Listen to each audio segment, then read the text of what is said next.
Villa Fiorito, 1965. Sous un soleil de plomb, le petit Diego, 5 ans à peine, court pieds nus sur la terre battue. Regardez ses yeux, il ne quitte jamais ce projectile. De Fortune, une simple orange, puis une balle de chiffon bricolé. Pour lui, la gravité n'existe pas. Le ballon danse, rebondit et ne touche jamais le sol. Son père, Don Diego, rentre enfin de l'usine. Ses mains sont marquées, noircies, par les produits chimiques et le labeur épuisant, mais il s'arrête, fasciné. Il comprend que son fils ne joue pas seulement au football, il exécute une chorégraphie sacrée. À 8 ans, le destin frappe à la porte sous les traits de Francis Cornejo. Sur le terrain des Cebolitas, le recruteur observe ce phénomène. Diego efface un joueur, 2, 3, puis 4 avec une insolence magnifique. Avant de glisser le ballon au fond des filets, Cornejo écrit « Ce n'est pas un enfant, c'est un phénomène. À 15 ans, le monde professionnel lui ouvre les bras.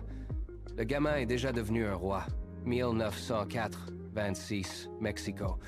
L'obscurité du tunnel débouche sur une lumière crue, presque divine.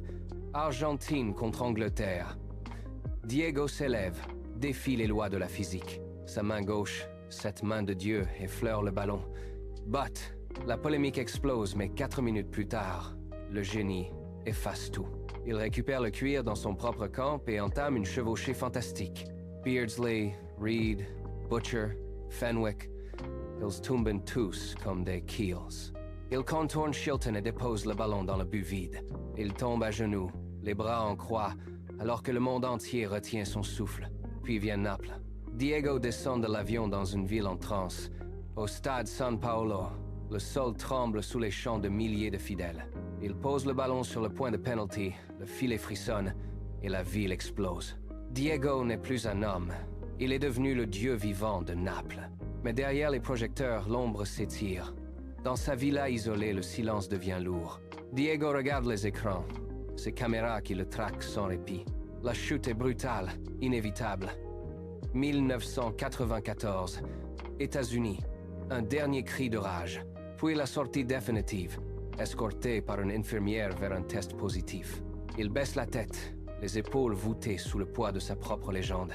Les années défilent, le visage s'empâte, le souffle devient court sur les plateaux télé, ou sur le banc de touche aux côtés de Messi. Jusqu'à ce 25 novembre 2020. Dans sa maison de tigre, le calme revient enfin. À Buenos Aires, les rues se remplissent de larmes et de maillots bleus et blancs. On allume des bougies pour celui qui a tout donné, tout brûlé par amour du jeu. Diego s'en est allé. Mais son ombre plane désormais sur chaque terrain de football. Il est devenu une légende éternelle, un mythe qui ne s'éteindra jamais.